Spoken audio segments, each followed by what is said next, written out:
Pete here, and I'm back for episode 2 of Seeing Through the Cards. So today what I wanted to touch on is working out what was the lead from. I think this gives you a really good indication about their overall hand and sometimes their partners as well. So for this, what I want to do is break down how I approach leading, and then we want to sort of look back and go, well, what can we piece together when we actually look at a particular lead? So let's jump in, and the first thing that I want to look at is your lead agreements. So what I want to talk about is, what do you specifically lead from different holdings? So here, when you've got 2, 3, 4, 5 cards, do you have an honor? Without an honor, what do you actually lead? Now, I'll frame this with the robots, but there are actually lots of different lead agreements.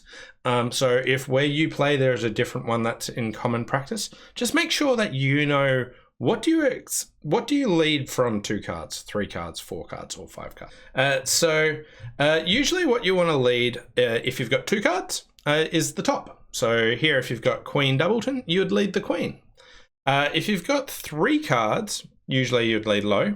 4 cards, you'd lead your 4th highest. And 5 cards, you'd still lead your 4th highest. So there would be 1 below that. Now, you might be saying, I would never lead my Queen from Queen Doubleton. That's not really the point. The point is, if you really wanted to lead from 2 to the Queen, which one would you actually lead? The other point you might mention is, well, what about without an honor? I lead something different. Now, the robots don't actually care if they have an honor or not, so they follow this lead agreement regardless whether they do or not. I personally, when I'm playing, change it up and have different methods as well. Let's look at what a common agreement I see is. So without an honor, often I still see from 2 you lead top. What about 3 cards without an honor? Often I see mud, which is middle, up, down. So you'd play the 8, and then on the second round you'd play the 10, and then the 5. And what about if you've got 4 or 5 cards without an honor? Often it's just second highest. And the general idea here is when you lead a high card, it just says, I don't actually really like this suit. Now, there are lots of other lead agreements that I mentioned. So like there's 3rds and 5ths, 2nd and 4ths. There's various ones. So whatever you do, just make sure you know what do you lead specifically from 2, 3, 4, or 5, with or without an honor. Also, you want to understand a few different lead agreements that you commonly see. So whether or not you play that, what are the opponents that you play? So you can ask them these questions. What do you actually lead from that? So it's really important to know that this is the card that you play, because it gives lots of information to your partner and also the declarer, and we'll touch on how to actually abuse that later. Then the next question is, how do you actually choose which card to actually lead? So there's a couple of things that I want to do. Firstly, you want to get information from both the bidding and your hand. So you want to work out what do you want to do based on the bidding, and what do you want to do based on your hand, and try and choose the best available lead. Often people really focus on your hand. I actually think focusing on the bidding is a really good strategy.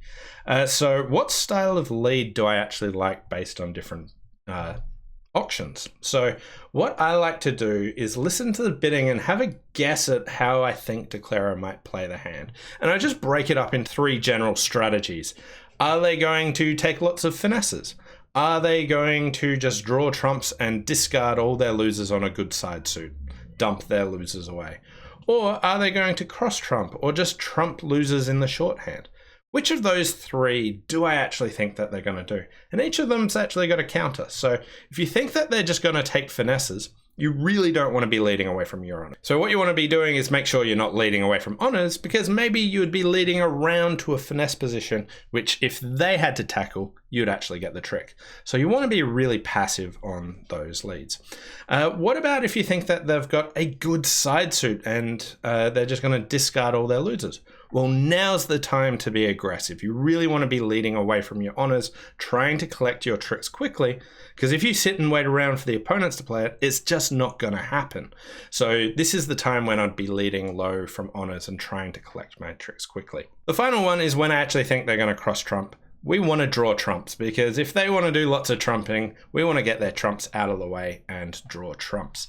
Now you might be asking, well, how do I actually know which line of play they're going to do? So it takes a lot of experience, but I'll touch on a few example auctions of what I think is actually going to happen. So we'll look at some auctions here. So the first one is a common auction. You might just see it go like 1 spade, 2 spades, 4 spades. There's really not much information here, and when I'm low on information, often I would just choose that maybe they're just going to go the finesse route, because I don't know that they're going to do trumping. I don't know that they're going to have a good side suit, so usually that they'll be relatively balanced, and we just don't want to lead away from our finesse positions. Another common auction that you might see is, instead, if they bid 4 spades, maybe they just bid 3 no trumps, and this is just a choicer game saying that they are flat. And if they then just go back to 4 spades, great. I think they're going to finesse. This is a common auction that I think they would be finessing for. What about an auction where I think that they're actually going to try and dump losers? So let's look at some that might happen. So usually when the auction might be competitive between the partners, so they might have an auction go like this, where it goes 2 spades, and then they just jump to 4 spades, right? Here, I know that East has really good spades, West has a heart suit, and then they've just settled on spades. So dummy's going to come down with a good heart suit, and they're going to try and set that up to discard their losers. So I will be more aggressive in trying to get my tricks. I'll lead away from honors, try and get my tricks quickly in this kind of auction. And then the final one, what about when they're going to trump? How do you actually know that they're going to do cross trumping? So there's a couple of auctions which are very common that the opponents are going to do that. So the very first one is when they find a fit in the 3rd suit. So let's say that it goes a heart, pass, 1 spade, pass, 2 diamonds, pass 3 diamonds. Okay. One way of interpreting this auction is that South has hearts and diamonds and doesn't like spades. And the North hand has spades and diamonds and doesn't like hearts. So very often they'll have opposing shortages opposite each other and will try and cross trump this hand. So this is a type of auction where I would be really keen to try and look for drawing their trumps. Another one is when the opponents sacrifice. So often we might have an auction go 1 spade, 2 diamonds. We get a strong raise of spades, or just let's say we bid 4 spades thinking we're going to make it, and then the opponents bid on and we double them. So here, if we thought we were making 4 spades and the opponents are trying to sacrifice over it, what's the reason? Like, how are they going to get their tricks? We've got enough points that we thought we were making game, so it's clearly not high card points. So what they're often going to do is going to do cross trumping, lots of trumping. If they ever sacrifice, you want to be trying to draw trumps. One final example is when we penalize the opponent. So maybe if the auction goes 1 club, double, and it just gets passed out, for our partner to pass the takeout double, they're saying they have really good trumps. So often I kind of consider, well, maybe it's as if we're declaring clubs. And if that's the case, well, what do you usually want to do as declarer? Well, you'd want to draw trumps.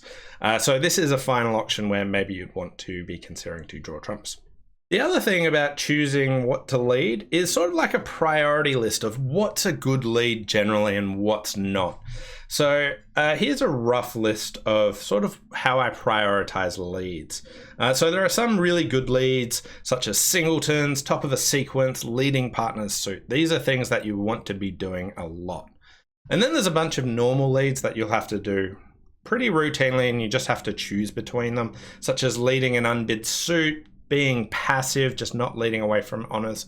I think people don't do that enough. I really recommend passive leads more in general. The robots would actually have passive leads be in that great column, and they do it all the time, even if they've got top of the sequence that they could potentially do as well. Then there's also interior sequences and broken sequences where they're not full sequences, and leading trumps and 4th highest. These are very common leads, and you just have to choose between them. And then there are some leads that are really rare that you don't see too often, such as Doubleton honors. Some people really don't like leading doubletons, and the main reason for leading doubletons in general isn't great is partner often confuses it for a singleton. With doubletons, one thing that makes it okay is sometimes it's just a passive lead. So if you're hedging your bets there, that can be okay. But it's difficult for your partner to actually get a trump in. But honor doubletons, they're not passive, and it's going to be difficult for partner to find them. So they're actually quite rare that you would actually see someone lead on a doubleton that wasn't like in partner's suit or in an unbid suit or anything like that. And something else about suit contracts is leading unsupported aces.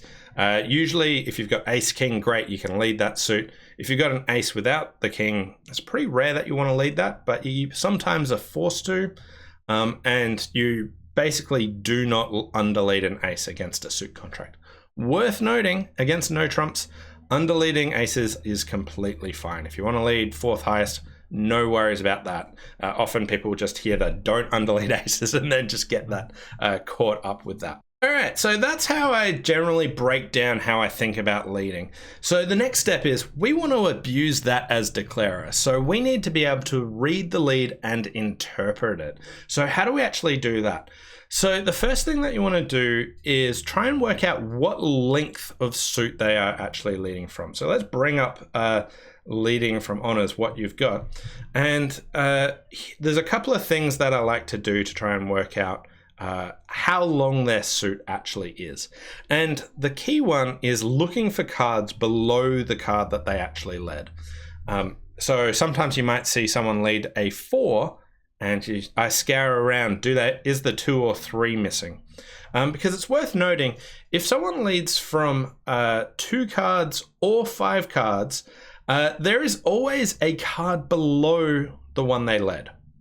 Always a card below the one they led, if they're leading from 2 or 5. If you're leading a singleton from 3 or from 4 cards, there are no cards below the one that you actually lead. So I look around for, are there those cards below it? Do I want to put them in the 2 or 5 cards or the 1, 3 or 4 cards? So it's really important to actually be able to do that. The next thing that I like to do is go, well, who's got the honors? So firstly, again, it depends on their lead agreements. Do they differentiate between honors or not? And if they lead a low card and they have an honor, or do they lead a highish card saying that they don't have an honor, I really want to place the honors based on what I actually think that they led. Also, it's really worth noting, what did the other player follow with? So I like to think, okay, so if this person has this holding, what's that give the other player? Is that the card I would actually expect them to play? And you really want to just round this out and try and place the entire suit. So here we've looked at the cards. Where do I think the honors are? What's that give the other player? Just round it out. Make sure you think about the other player as well, because sometimes you can realize some inconsistencies there about what's actually going on. But if you can deduce what card they should be playing from there, then you have a decent idea. Another question that you really want to ask is, why did they choose that suit and not the other suit? Or another way of thinking about this is, when there's the bidding, I like to think, what suit do I expect them to lead? So have they bid and raised a suit and now they're not leading it? Well, why might they do that? So for that, we can just go back to our lead priorities. If the auction tells them to lead that, then maybe they have a singleton. That's a really good reason to do it. Maybe they've got the top of a sequence. Okay, there are a couple of things that if we can rule those out, then we look in the other rare category as well. Maybe they have an unsupported ace and they just don't want to lead that suit, because even if you bid and raise a suit, it's still not always that you should be leading from an unsupported ace.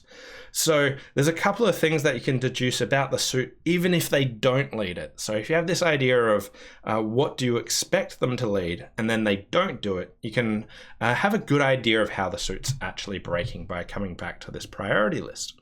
So maybe they've got a really good alternative, or maybe that they have a really bad reason for leading that suit. The other reason is it's worth considering lead style. What does your bidding actually say? Because sometimes even if the opponent's bid a suit, they might have a good reason to lead trumps because they think that you need to trump. So you can break down what they have in their hand actually based on that. So worthwhile considering that. So again, when reading the lead, the first step is I want to look at what length they have. Do they have 2, 3, 4, 5 singleton? So they're the things that we want to try and work out based on which specific card they actually led. The next thing that you want to do is who has the honors. Depends on do they differentiate between leading honors or not, and also what does the other player play, and try and place where those missing honors are. Also, you want to have an idea of what did you actually expect. Did they lead the suit that you expected given the bidding? And if they didn't, often you can actually read into that a lot. So that's my breakdown. Let's now just look at a hand, and I want you to try and work out what you think they've actually led from. So let's take a look at this lead. So the opponents had bid and raised hearts. So here they'd bid 1 heart, 2 hearts, and 3 hearts. After we'd competed in spades, and this was a robot leading, so they were doing the robot lead agreements. What do we actually think that's from? Now I'll round out the first play. So the play went low, they then put in the 9 and we won the queen. So what do you actually think's going on here? How many clubs do people have? Who's got the ace of clubs? What can we deduce here? All right, so this one's quite difficult to read. So we got the 4 of clubs. So the first thing that you want to do is keep an eye out for what cards are lower. So we can't see the 2 of clubs. That's missing. We don't know, is West leading from 5 clubs, 4 clubs, 3 clubs, 2 clubs, or a singleton club. Now we can rule out a singleton club from the bidding. We can probably rule out a doubleton club from the bidding as well. But also, if we think about East should be playing the lower from touching cards. So if we look at that, who's got the 8 of clubs? So what we learned yesterday is if East had the 9 and 8, they should be playing the 8. So straight away, West has the 8. So we can rule out that they're leading top of a doubleton. That's just not possible based on that inference. Now, who's got the ace? This was a suit contract. Usually I would have expected the ace to come out, but we haven't seen it. But you do know that you just don't underlead aces against suit contracts, so East has the ace of clubs. That leads to another question. Why didn't they take the ace? And these are the types of questions people can brush off and not consider. But if you take time or just make this part of your thing that when something unusual happens, you try and come up with an idea. It's not that you always need to know what's going on, but you want to come up with an idea for what's going on. So here, one thing that I think is if East only had 2 clubs, the ace and the 9, then I really think they would just play the ace, maybe even return a suit just so that they could potentially get a trump. I really don't see them playing the 9 unless they had more than 2. So for me, I think I can rule out West actually having 5 clubs. So therefore, we can place East with the 2 of clubs. We now know East has the ace, the 9, and the 2. Can't go any further in knowing whether West has 3 or 4 clubs. It's really hard to actually gauge that because the missing clubs are 10, 8, 6. West could have all of them and have led low from that. East could have 1. It's hard to gauge.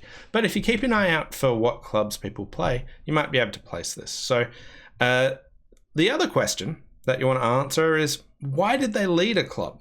We've ruled out that it's a singleton. We've ruled out that they've got an unsupported ace in the suit that they've bid. So why have they done this? And this just comes back to the robots.